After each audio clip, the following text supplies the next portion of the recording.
Welcome, welcome, welcome, welcome to Wholesale Hotties, the place where ladies in real estate are talking about real estate. I'm your host and MC for the evening, Sharon-Lee Smith, together with my favorite co-host, Donda Molinax. How are you, girlfriend? Great. And How are listen, you?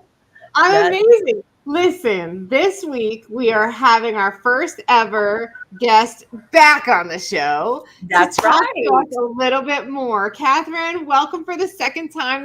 You're the first guest we've had on twice, so thank you so much for coming on. I'm glad we're not giving a burden hounding you. But listen, we want an update on what's going on with you, and I want to tell the audience about some new things you have going on that I'm really excited about and I hope to participate in. So let's start with business. Kathryn, how's the lending world going? What are you seeing in the market? Let us know what's happening out there. What's going on? Well, so far I am still rocking and rolling. I think investors are going to invest, right? So they find the opportunities. They might pivot a little bit, but people are still doing fix and flips. They are still keeping rentals, so they're getting their DSCR loans. They're still buying multifamily, and people are still buying businesses. So people still need money. I don't know that there's ever going to be a shortage of time when people don't need money. So I think it's a good business to be in for a while. Absolutely. I agree. It's funny. People get so scared when the market goes up or down or whatever, down especially. And I'm thinking to myself, man, that's when we made the best money, is when the market was crashing, as investors anyway. We want it to go down so we can buy low, and then we can hold for just a little while and feel that pinch and then sell it when it's high again. And yeah, you got to time it just right. You don't want to be too far in that downswing, but I think that it's one of those, people are holding back a little bit, trying to time it, and it's just been pretty unpredictable, and people have seen that rates are holding steady, and they wait 6 months, 9 months, they're really not saving, it's not making any significant difference. They could have flipped a whole house by the time they waited for a half a point. So exactly. And I think that this week is kind of our mindset talk, and let's talk about that for a minute, right? As investors, that ability, right? Oh, Sharon, did you freeze? Oh, I don't froze for a second. Did I freeze for a second? Yeah, you did. Sorry. Our ability to kind of handle that tension in the moment of those uncertainties is what makes us so good at what we do, and having that resiliency to come out above and ahead, that most people, they can't tolerate those stressors. Yeah, and I think I tell people sometimes, I actually I just told you that I'm not always the best salesperson, because I've talked as many people out of loans as I have talked them into loans, because I understand enough elements of that underwriting that I proceed with caution. It's like, I'm not there just to get them a loan that they're going to get stuck in. Now, obviously, there's all kinds of things that can happen, but if there's something that I feel like is glaring, I'll say, hey, with my friend hat on, this is my concern. I was like, you can do whatever you like. It's your deal. You know how you're going to use it. But here is you may want to take a second look, just as an investor, nothing to do with your actual loan. Nothing's wrong on this side. But, if you're trying to do something else, like a DSCR or something on the backside, just be really cautious with these numbers. And so that's what, that is something that I do as much coaching and strategic guidance and consulting with folks that I work with. It's very different than just going on one of the websites, putting in your numbers, and then a random person gets assigned to you to start collecting documents from you. And so I think that's a little bit of the difference of having someone who's your actual advocate and who can help you with some of those creative strategies, who can see issues, troubleshoot them, not just tell you no, and they can say, hey, as is, we can't do this, but if you did X, Y, and Z, we can make it happen. And sometimes if you just go online and fill out a form, you're just gonna hear no. Right. Yeah. If it doesn't check all the boxes that they want to see, they're just gonna throw it in the circular file. Yeah. Right. Their AI is gonna say, "Oh nope, they said no when they should have said yes, and they misunderstood the question." So yeah. Right. Exactly. So, and a lot of that does come down to that mindset, right? And understanding that not every deal is a deal, and so it's okay to let something go. Being That's very really, hard for folks. Yeah, because there's the sunk time fallacy, right? Like you put so much time sometimes into already underwriting it, negotiations, the contracts, you've gotten so far.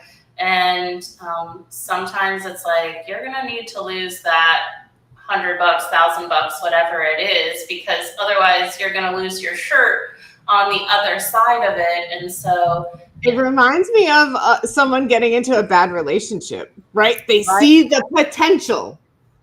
Yeah, right? And your friends are like, hey, like just right? Like, hold on, maybe there's something not right there. Just don't feel it doesn't feel right. Yeah. Hold on. And Kathryn, with Kathryn running numbers, she has not, you're seeing the numbers don't add up, and you're like, I'm not attached to this emotionally. I haven't had to do that, or it's so important to get their first deal that they are afraid to let something go, like you said, and walk away. So it's really great that you're actually being honest with people and letting them know to save them from that situation. It happens to everybody. People that have been in this for years, it'll still happen to them. They just. Oh yeah, absolutely. Yeah. I have people that I'm always very surprised, and sometimes I'll even, like I said, I'll out of my lane a little bit, but I'll be like, do you have some kind of, are you protected in this? Like, how are you protected? When I see, because I know the private money lending side, right? And so I'm like, you have a JV agreement? Like, that has nothing to do with the loan, right? But I was like, are you protected? Do you have the things in place for yourself? So, I do try to look at it holistically and like hold people's hand to the degree that they, want it or need it. And like I said, try to coach and teach them why something's being asked for, or, strategize behind the scenes so they actually understand each part of the process. And I find that if I do that too, like they feel more comfortable, they feel more confident. And then when they come back the next time, it goes a lot faster because they already know and they already understand, and they can relate to it, even if it's not the exact same loan or scenario. They have enough understanding to put different inferences for a different type of loan. So true.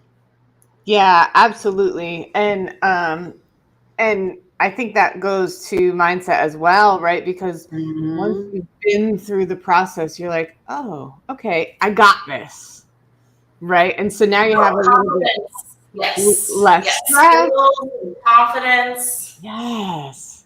Mm-hmm. You feel much more like that's part of, I think, education is so important to feeling empowered and, in more on the, mindset, spiritual side. I, play with words, and I do the in, your inner power. And so it's like when you feel empowered, like you can tell such a difference, the confidence, like people exude, but they have to go through, it's tough the first time, and then they gain that momentum and they're like, oh, okay, like I had a concept, but I didn't know, like capital K, I didn't know for sure, but like now I know for sure, and now I'm good, and like it raises their capacity.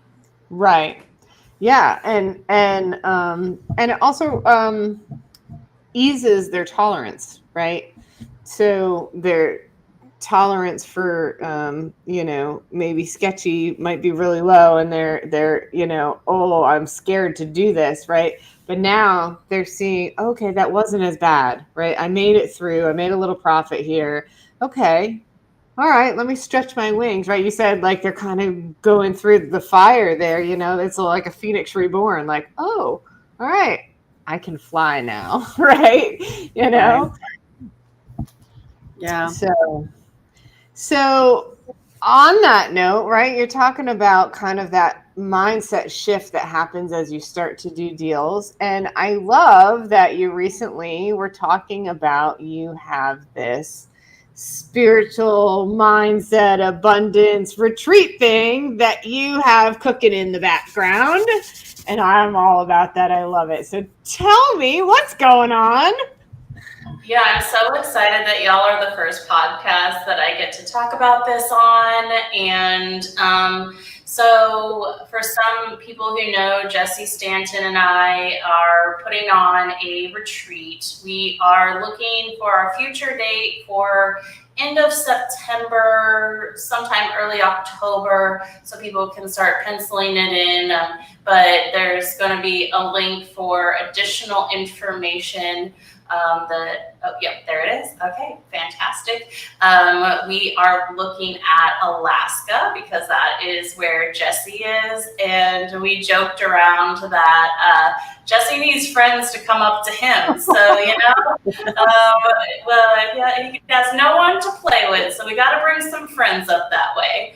But yes, no, it's actually one of the things that we thought strategically about is that we want people to not necessarily we don't want a big city. Like the locations we were looking at were like a ranch or like nature or woods or something like that, because we want people to be able to disconnect from everything external and reconnect with themselves, with God, the universe, whatever language that they like to use around that, and really whatever their source is. And so part of why we ended up with Alaska was really because it is like, really, we thought it was like a retreat. That is one of the reasons that we picked that and not workshop or immersion or, some of this. It's like, yes, it's going to be a lot of work. Like these are the big, heavy questions of like personal development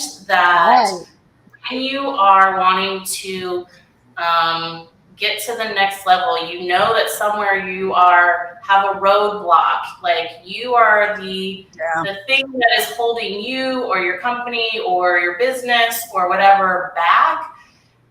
Like it's really easy for people to talk about like being positive, or you should, a lot of people went to a real estate conference, the Squad Up Summit a couple months ago, and there was a fantastic speaker, motivational, who talked about they talked about that you should be in alignment with your assignment.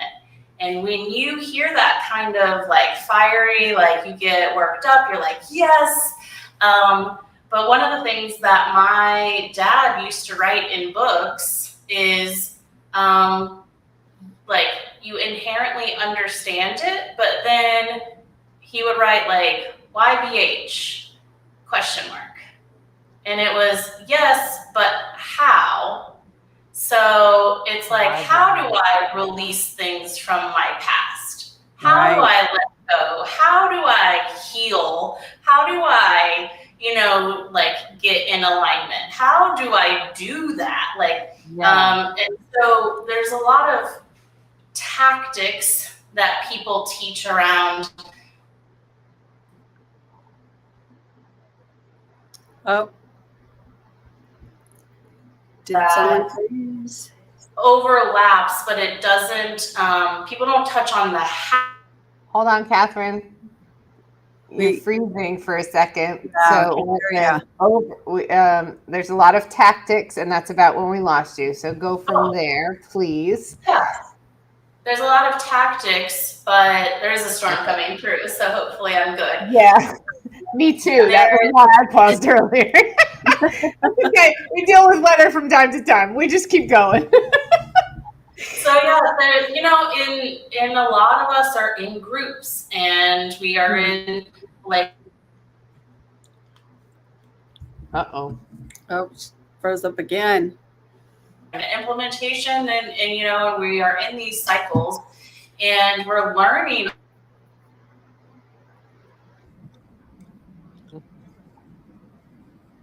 You're like, okay, make a call to a seller. And then you're like, what do I say? What if they say this? Like, that's where you start getting into the like, yes, but how, right? So that people, when it comes to wholesaling, and then now people are starting to grow their businesses. They're starting to grow their investments. They want to hire. They want to like buy back their time. They want to do all of these things and expand and not necessarily scale, because I think there's a very strong distinction between scaling and buying back your time. And I think that they're almost the exact opposite. But I think, I forget where I was going with that, but that is part of what we're trying to approach, is the tactics of how to spiritually, energetically, emotionally get unstuck, and not just like cover it up, and not just try to paint something positive and pretend you don't feel what you feel in any of that, but it's like not the pushing it down, but like almost like a bringing it up so that it can relieve that pressure, so that it can find the root of it and actually move that energy forward into your future instead of staying stuck in the past. Right. Do you guys do a certain type of system? I know there's like NLP and all these different ones that are out there. Is there a certain type you guys use for this, or is it a combination of things? It'll definitely be a combination of things. So yes, NLP, like inner child work, we're going to be doing meditation, we're going to be doing the breath work, we're going to be doing energy work, we're going to be trying to use a whole system put together. And so it's not going to be just any one of those, but it's like, how do we take this element of NLP? How do we take this? And it's going to depend on what someone is going through, what might be the best way to work through whatever comes up, right? So we are going to do a lot of meditation, a lot of journaling. And I think the other thing is, not everyone really, let's say, knows how to meditate, or that there are all these different forms of meditation. And so it's not just like sitting quietly looking like a yogi, right? Like you could be working on your car and be in a form of meditation, right? Now there are some that are a little bit more focused, where you want a certain you're trying to ask for something very specific, right? But in general, like there's walking meditations, there's sitting, there's standing, there's all kinds of active ones, as well as the ones that are very quiet and contemplative. Oh yeah, for sure. For me, my best meditation and prayer time is I live right behind a 5-mile walking path trail through the woods, around the lake, and all this other stuff. And so, getting out into woods and, being able to, bond one with nature, get that energy, the grounding that all that stuff. And it's so helpful to be able to commune in that way, with my God and, in my spiritual belief. And I think you're right. That's so important. I love that you're specifically, it's a retreat, and it's not, we're not, it's not a conference. We're not learning per se, but we're doing the healing work that spirit needs. All of us need. That's beautiful. Yeah, and it's still very like, Jessie is also a business coach, real estate coach, mindset, all of that as well. So it is still going to have that implication and that like undercurrent of like, this is not only going to impact you, your family, the people around you, your employees, your business. it's like this is going to have cascading effects, like, you know, a waterfall effect in all kinds of areas of your life. And so while this is geared towards business, it is going to impact other areas as well. When you show up differently, the people around you show up differently as well. Well, absolutely. And necessarily so, right? When your energy, when your spirit, when you are in alignment, you that inner peace and joy that just resonates from you, that vibration is sent out into the world, and things are attracted back to you differently. Different things come back to you. But not only that, you are able to interact peacefully, calmly, differently with the people around you. Oh, Sharon's. And of course, that's going to change things around you, right? Yeah. That's it. That's all I was saying. Of course, that's going to influence that. Yes, absolutely. That is. Yeah, go ahead, Dawn. I was going to ask, how many days is this, and how many people are allowed? Because it sounds like it's going to be pretty personal too. That it's like helping people breaking through these things. It's like it's going to be. I see it as being a very personal journey for individuals. You know, that it's going to be amazing. So, how many people are you going to be able to allow to be able to help with this? You know, is it going to be a smaller group?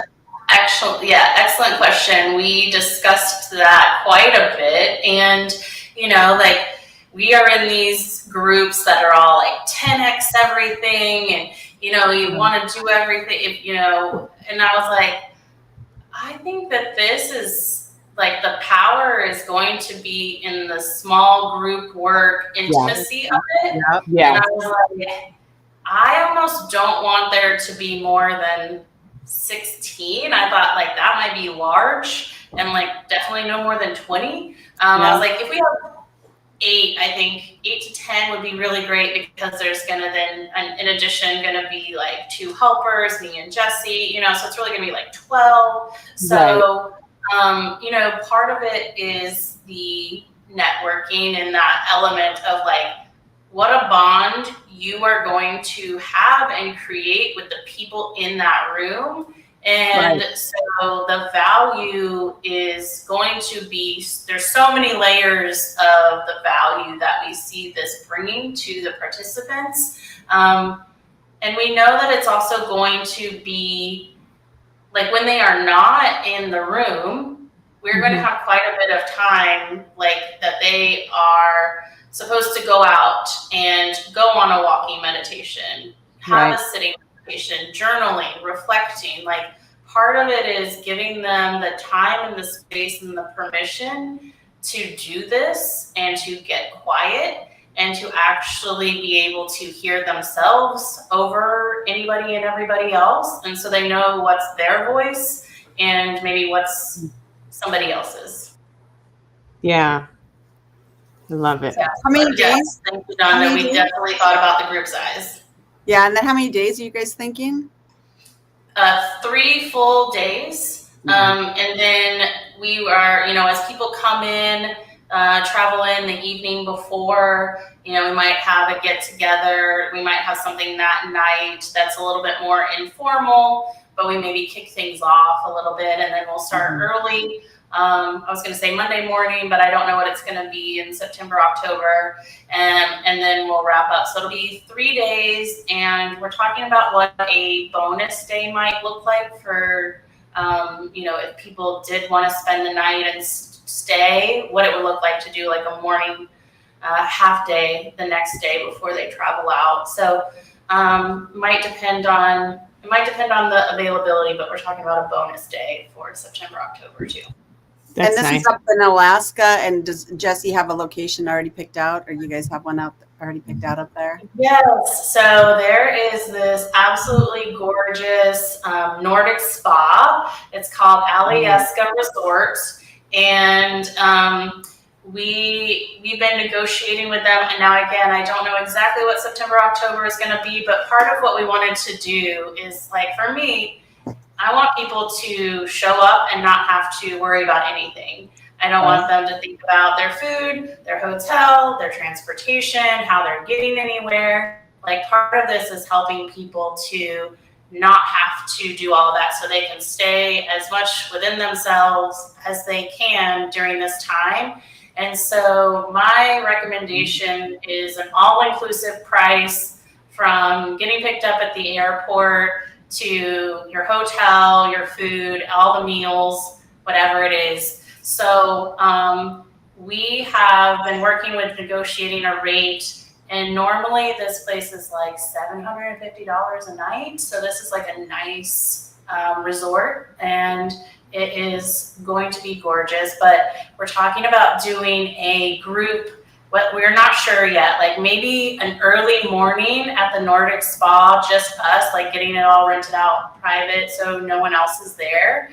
Or something in the evening where it's just us and no other guests. So we're looking at some special bonuses and retreat, special treats at the retreat. That sounds awesome. Yeah, that sounds absolutely fantastic. It does.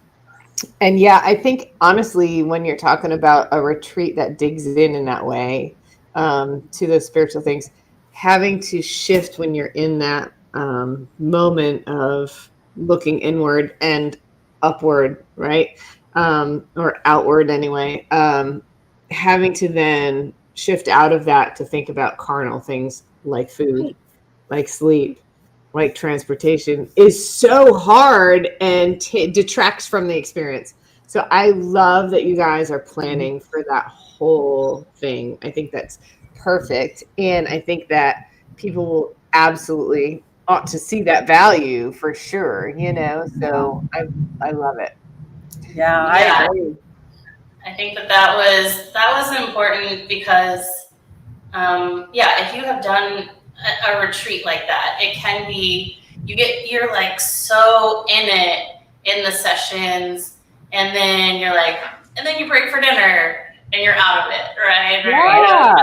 Momentum. It's not that you can return to it, but it's kind of like when you lose, you're working on a project for work and then you get distracted by a phone call or something else, and it takes a minute, you get back there, but it takes a little bit to be like, where was I thinking about? And you have to return there. And so we want to give them as much time in this space as possible. Yeah, I love it. No, that's so smart. That is just so smart. And it just makes so much sense for people because like you said, they're like, oh, now we got to figure out where to go to dinner, and not to have to worry about that. Right. So we say it's 3 days because technically it is, but it's kind of like 5, it's kind of like a half day on the front, a half day on the back. So technically what it is 3 full days, but it's kind of, I don't know, 4.5, something like that, kind of 4. I love it. Are you guys? I really want to do something with dogs. That's not officially there yet, but if I put it out there, I was like, dog sledding. How cute would that be? I was like, I don't even need to have them pull us in a dog sled. I would just love it if we got to go pet them. Yes. Oh my gosh, I love it. I love it. I love it. Well, they have some really cool extra activities. So we might ask the participants which ones appeal to them the most, because there's helicopter rides over the glaciers. You can go for hikes. There's some stuff that we might just say, hey, you can go do this. If you want to bring your family, come early. If we do, a weekend, you can come up, bring your family, let them go do things. And so we're exploring what that looks like to say, here are some activities you might want to do if you come up and make this a whole trip. And then what activities we might want to do that are good as a group activity. I love it. That's awesome too, because then people, if they choose to, they can stay on either end and make it a deeper, experience for themselves. And Jesse has offered to take people salmon fishing, things like that. All that, but I know some people it's a very unique experience, and because he is a resident of Alaska, so he gets special privileges that us tourists do not. So yeah, that's really something. So he's like, anybody who comes up early or stays late, basically, like I said, he just wants friends to come. He just needs friends. He needs more friends to come up and play with. That's sweet. So go visit Jesse, guys, anytime you want. Right? That's awesome. Yeah, Jim would love that. He loves salmon fishing. I was like, that right there, I was like, we need to do that as one of our promos. We need to do something where we like send people, anybody who signs up, like fresh Alaskan salmon or something, like go fishing and send it straight to you. That should be one of our bonuses or signups or something. I'm not sure, but we'll figure it out. That's awesome. That's so good. It's amazing. That is so cool. How did you and Jesse hook up though? I mean, he's up in Alaska and you're down in Florida. So in Dallas at Squad Up Summit, we officially met in person, obviously just like this. There have been, I've seen him on Zooms for, I don't know, 2 years or something, right? And like, sometimes you feel like you know who someone is and you haven't met them in person. And so we just were like, hey, even if it's for 5 seconds, like let's meet up on the way out the door and say hello. And so we did. We met for like 5 minutes as I was like running to an Uber, and then I had an amazing experience with a group of women who were such powerhouses, and we had this like very unexpected dinner like the night after Squad Up, and people just started sharing these deep, powerful, intimate stories of their past and what was really like if they could use the what they're building in their companies, in real estate, to help other people. It was so tapped into their past, right? And so there was something really powerful and bonding in that experience. And I was like, you would never know that though, like, right? Like there's so much people carry with them, even if they are like they're successful and they're doing amazing things. And yet they still have such big traumas, right? Like capital T traumas, not just lowercase t traumas. And most of the time we don't know, but exactly, because what do? You walk up to someone, hi, my name is Sharon, I'm a rape victim, I'm a 4-time domestic abuse survivor, and I've been shot at more than once by my spouse. Like that's not how you introduce yourself to somebody. Yeah, like let's do business together, right?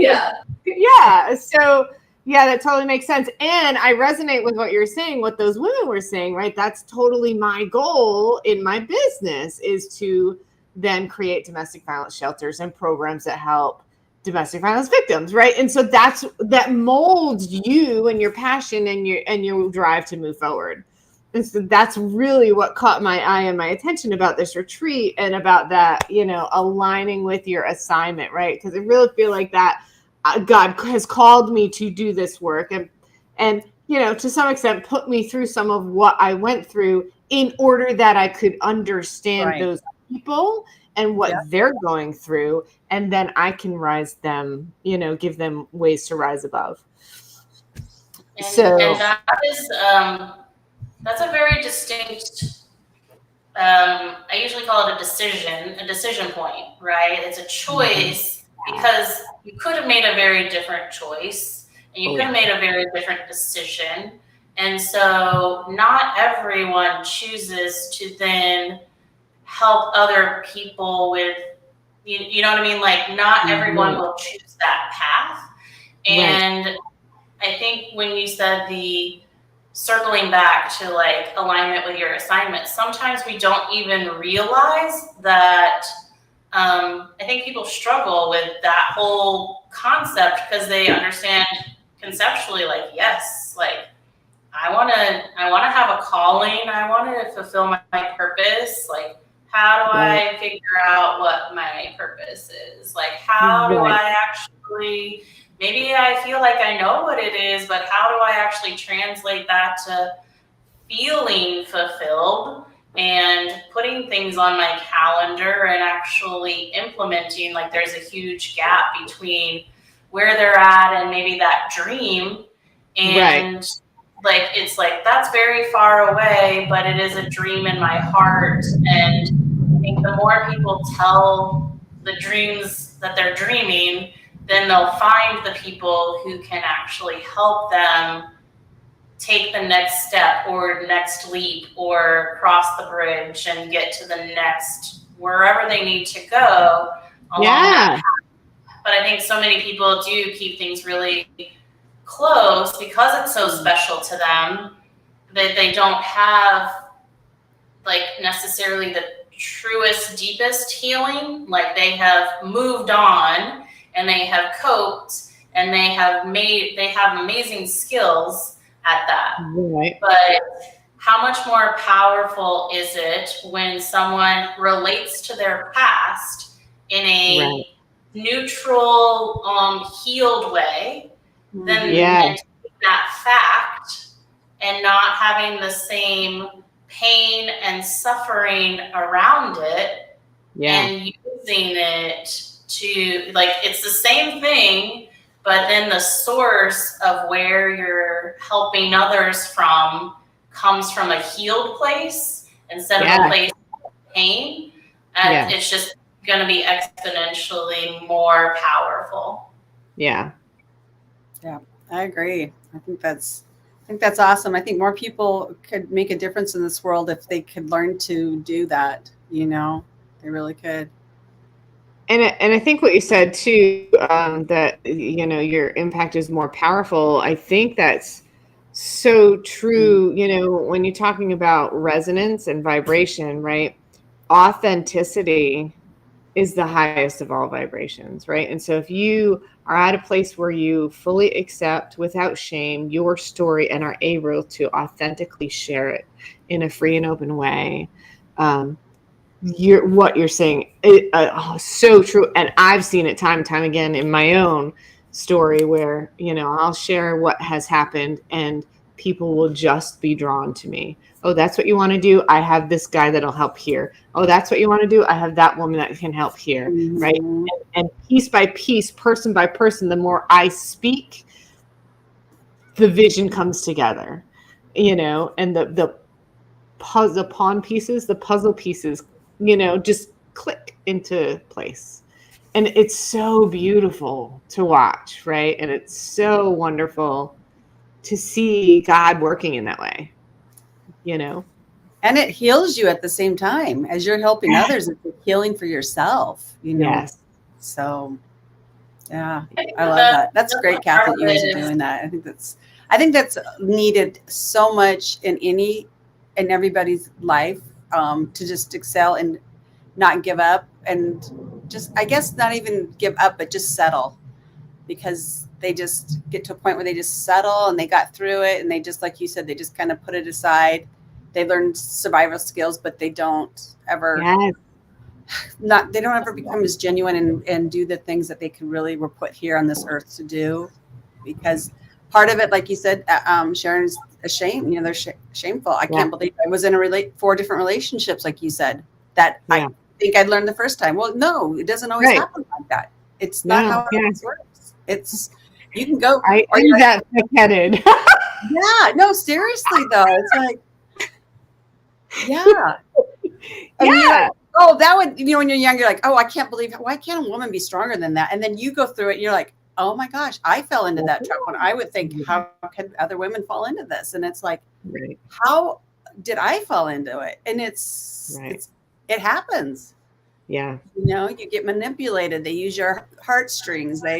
It's easy to get manipulated into stuff. So that's one of the things with the word you said is like how, right? And so when you look back, you're like, what role did I play in that? Like, what in me, what in my energy, what in my past, what in my whatever had any kind of space or was allowed to magnetize someone or something like that to me. And so that's where I think a lot of times, like, the like energy work, the spiritual work, the like, all of those different things are really where we get to say, like, not in that sense of blaming the other person and not blaming ourselves, but like, I don't want to repeat this again. And so what in me needs to heal and change and shift so that I can be different in the future, and that if there was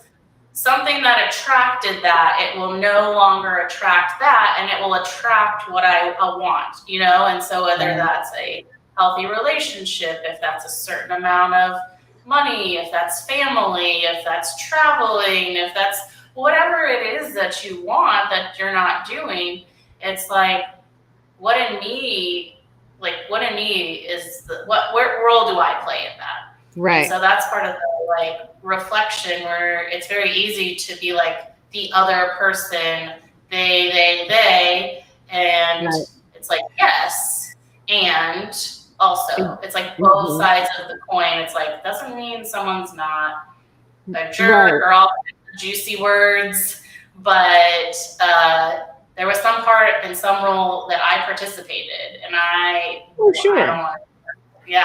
So it's like, wait a second, how do I change? Right, 100%. You know, I say that all the time too. Like my most recent husband, absolute yes, he's, you know, this, that, the other, narcissist, you know, all these things, right? Sociopath, you know, alcoholic, drug, all the things, right? I chose that person, right? And I saw red flags and continued anyway in that relationship. So then, yes, what in me needs to change? You know what I mean? And you're so right. And going to these type of things where it's a retreat where you're challenged to dig those things up and challenged to look past the, yeah, that happened. Okay, I'm moving on with my life, into the, what role did I play? And you're not victim blaming so much as analyzing the darkness within you and the hurts within you and the things within you, that shadow work, that child, you know, inner child work, things where you're going to be able to get out on the other side in a brighter, happier, more complete, more peaceful you. Some people some people have a hard time forgiving themselves because they just blame themselves. And it's like, it's like, no, it's, you have, if forgiveness is so huge in this, that you got to forgive those who hurt you, and you got to forgive yourself.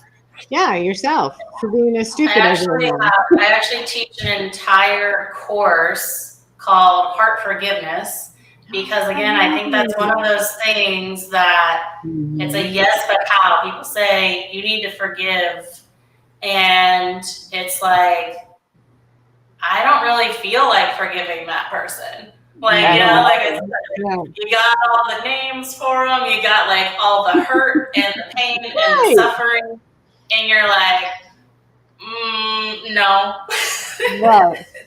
Right. You don't want to. I heard the best, you know, quote or whatever years ago, right? But it's not forgiving someone is like holding on to a red hot coal and hoping it burns the other person. Right. That is good. That's really good, because it's true. Right. So you're put down the coal. Yeah. They don't even know that you're the one suffering. They don't even know. And forgiveness is not reconciliation.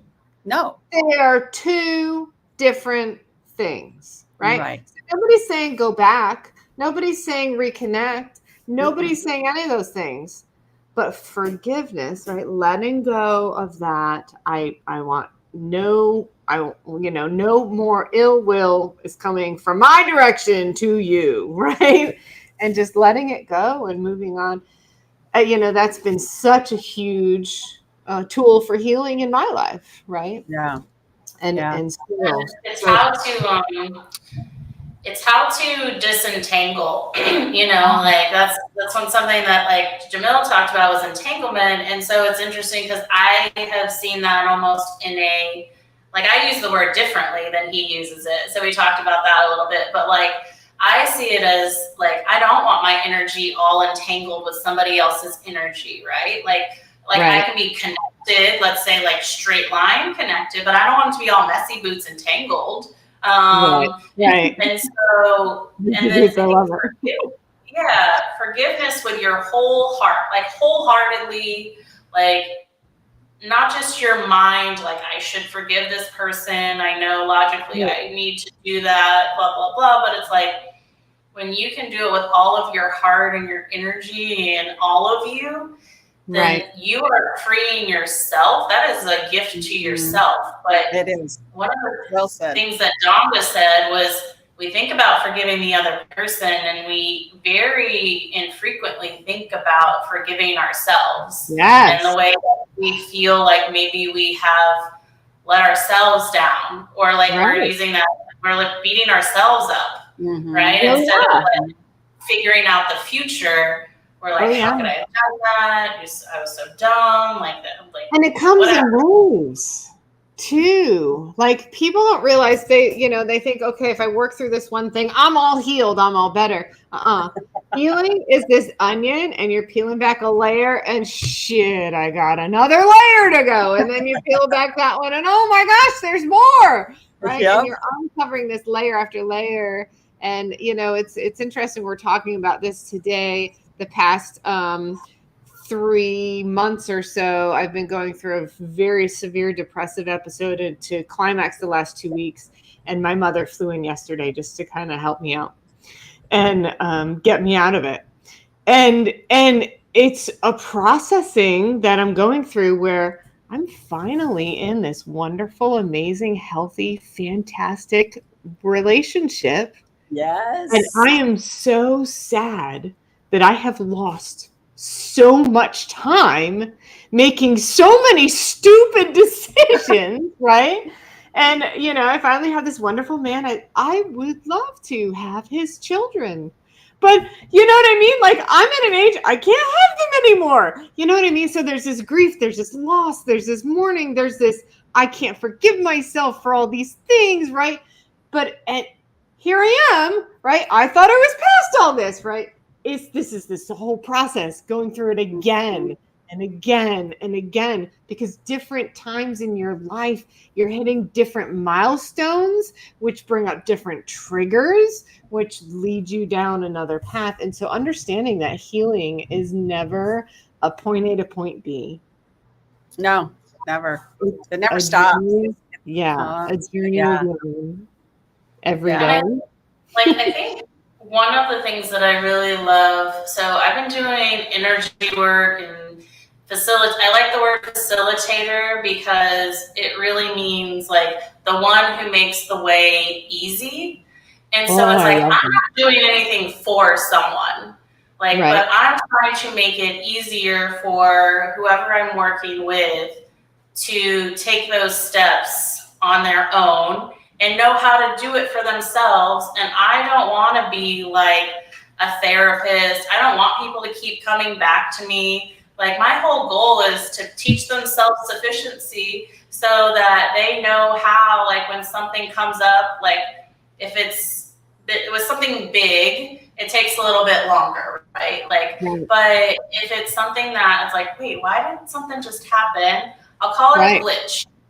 I'll just be like, there's a little bit of a glitch. Like, maybe before, if it was a 90% problem, now it's only a 3% problem. Like, it's very significantly different in size and scope, but you sense it now. It's like that princess who could feel the pee when she slept, right? Like underneath all the mattresses. It's like there's a certain point where you don't realize any of that. And then when you actually become attuned to it, you know any small, disturbance in the matrix. And so it's an elevation of your senses that you're like, wait, I know that I don't like this feeling, and I'm not going to just like suppress it. I'm going to be like, where is it coming from? What is it trying to teach me? What do I need to learn from this? And not push it down. It's like, let it come up. Like, why is this percolating up? What happened? What do I need to work on? And how do I make sure I'm listening? Yeah. And sit in it. Sit in that grief and let it process and all those things. And how does that relate to our businesses? Not only helping us formulate our mission and our goals and our Mount Everest, as we, have been calling it in our little clan.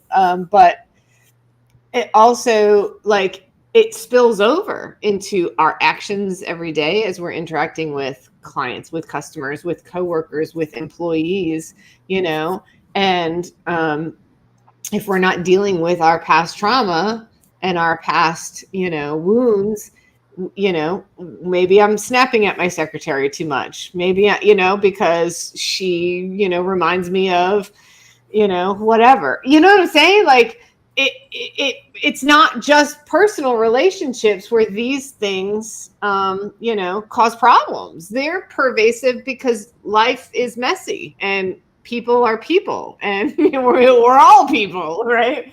And so, and we're choosing, like one of the things that we choose and the people that we're around is we're trying to choose like the people who are trying to be the healthiest versions of themselves. Yeah. And knowing that like we're all still figuring it out, but Right. I'm trying to be around the people who are trying to be healthier and working Right. on it versus there are people that are just stuck and they're not trying to work on it and they're just gonna stay there. Right. And like I still will love them, but it's not necessarily who I'm going to gravitate towards spending a lot of time with, because I want to, as I get healthier, I want to be around healthier people, and you can start to see who's trying and who's doing the work. And you can see it. I don't know. You can just tell, like, when people are, like, how they approach it. Yeah, it's in the way they approach people. It's in the way they approach situations. It's in the way they approach stress. It's in the way they even walk. You can see it. You can just see it, And yeah, I love that. I agree. And, being able to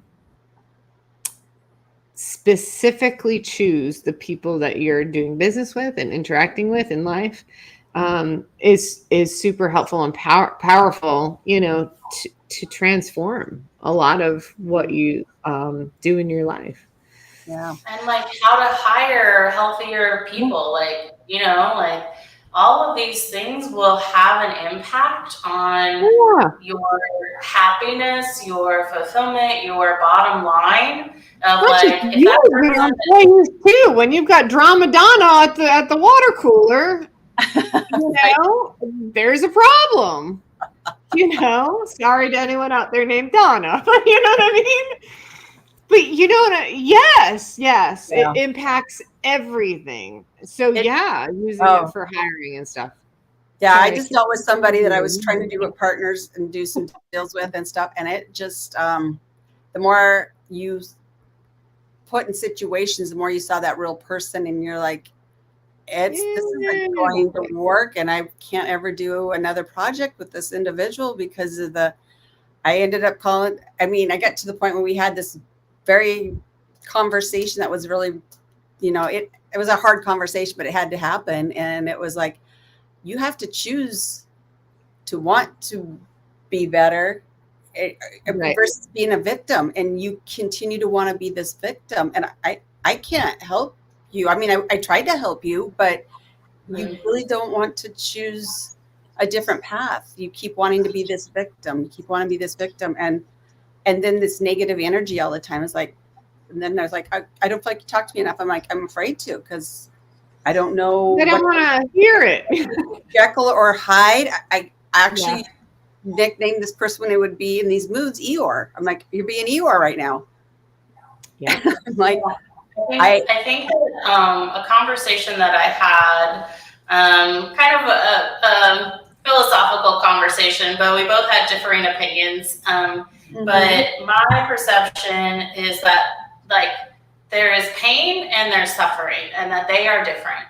And that pain is not necessarily good, but like pain happens, right? Like you touch a hot stove and it hurts and it's painful and you get whatever and you heal. But suffering is choosing to remain with that pain. And to me, suffering is like a choice. And so that's where I have like a little bit of like, I don't always agree with all the Buddhist, suffering, saying that suffering, because it's like, to me, that's a choice that I don't want to make. And I want to learn how not to make choices around staying in suffering. Sometimes people will call it being a victim, whatever, but it's like people somehow have gotten usually like attention, even if it's negative attention, but they're getting attention from it, and that's maybe something that they learned how to do. And so I think that sometimes suffering is a choice, and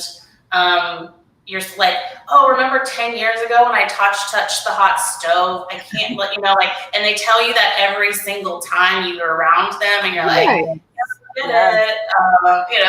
but that is part of the healing of beyond the physical, right? And so it's emotional and spiritual, and there's all kinds of levels of healing. Right. But I choose who I will coach and who I will work with based like on 3 broad criteria for this call, as we're wrapping up. But it's like they have to be ready. Yeah. Like sometimes people just aren't ready. Mm-hmm. Like they have to be willing. Yeah. They got to be willing to put in the work and do the hard work. Mm-hmm. And they have to be actually able to. They've got to be in a place where they can actually do it. And so, it's a soft skill, but it's knowing that like you're ready, but you're not able to do this right now. Like you're not in a place that you can do this. And so it has to be a combination of all 3. And then that's when their energy is actually fully committed and fully into it. Otherwise, I've just seen that they will, do a few coaching sessions and then they're out if they're not actually all in. And so we have that really frank conversation up front about like, is this the right time, or like come back when it is? Right. Mm-hmm. Yeah. That's kind of this individual. They definitely went through some coaching, and even Keston, Gladstone, and some others. And, it's just, I don't even know if this person will have a time that's right. It just can't let go of past. It's hoard stuff from the past. I mean, there's just so many of these things. And it's like, the signs, I guess, were there, and I just didn't realize it because I wanted to help, because I'm a very helpful, I want to help people. I want them, that's my, help me, Donda. That's my thing. And I love helping people. And, but it just got to the point where it's like, you can't help somebody who doesn't want to help themselves. Yeah. And it was over a year. I think people pick up all of these.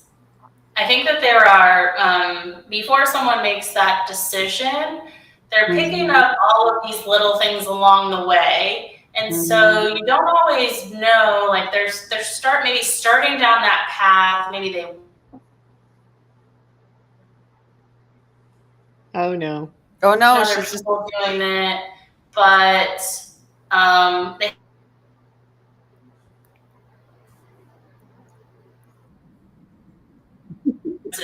Is maybe, maybe they could. Maybe it's a few years down the road, they start picking up all the little pieces, and finally one day they make the decision there's going to be a change. And until then, they're not ready. Yeah, and that's all I had to do is break free of that and just put out to them just send love, and just like, I hope one day that, help them get through this, because you can't be there and help somebody who, I guess, their onion layer. Yeah, it's really hard on you. And it's like, I should have broke up this partnership sooner. And that's the thing that Pace talks about, and a lot of people talk about, is learn how to get rid of employees, or say no, or break off a relationship sooner. That's a learning process too, to know what to catch that, because that's not as easy either. Sometimes you don't even know you're going through that until you're like, wow, what just happened? Until Donna's at the water cooler. Yeah. More drama, Donna. Stop it. Yeah, it's not always so obvious. You know, like we were talking about it. You start being able to sense more subtleties, and you start being able to read people more and knowing yourself, and you're like, I don't really feel comfortable with this. Like, you know, you're reading yourself, you're reading them, you're able to pick up on that, and as you go through your journey that like maybe 5 years ago you wouldn't have picked up, and you would have been in that bad like partnership. Right. You know, bad business partnership. And so that is all part of this is like, you're going to have different problems, but hopefully you're having I don't think there's ever going to be a time that there's not going to be some kind of conflict, but it's like, there's all kinds of ways to like learn skills and communication around that and how to do that. But it's very different when it's like, when you're headed towards the same mission and vision and goals, and it's more about how you're getting there versus like something with someone's energy and their attitude and, you know, some things in their behaviors. That's a very different conflict. Yeah. But I know we're at the top of the hour. I know. Kathryn, this was so much fun. I love both of y'all. This was I was very informative, and I'm just excited for you and what you're doing and where you're going, and just to watch you grow. This is so amazing. Thank you for being here. Yeah, well, absolutely. Thank you so much. Thank you both for sharing parts of your stories and your lives with me and with the people who are listening. And, you know, like, there's just ripple effects that you don't even know, like the person that you may impact by sharing what you're sharing about where you've been and the journey that you're on and where you're going. And I just appreciate that about both of you so much, and your generous hearts that I have witnessed, you know, over the last year or two. So I'm just grateful to know you both and to call you friends. Yeah, likewise. Thank you very much. So glad to have you on. I do want you to come on again at some point in the future. I know. Who knows what I'll be doing then? You know? I thought we need to stay in touch so we can keep up with you. Exactly. I can do multitudes, you know. The next one will be the week after your retreat, and you can tell us all about it, and we can share our stories because we're coming. We'll do a little post-retreat recap. There we go. Yeah, I love it. All right. So for Wholesale Hotties, we're going to say good night. Good night. Thanks, everyone.